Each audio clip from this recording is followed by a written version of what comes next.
listening area. This afternoon, mostly sunny with a chance of showers and thunder.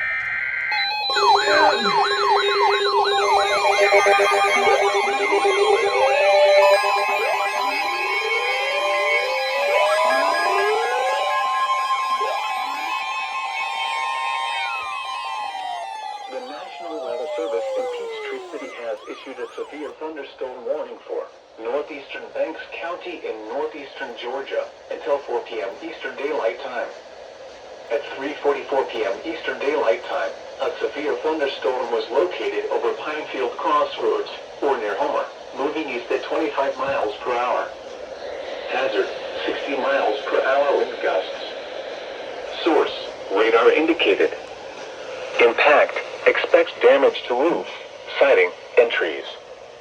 Locations impacted include Homer, Hollingsworth, and Pinefield Crossroads. For your protection, move to an interior room on the lowest floor of a building.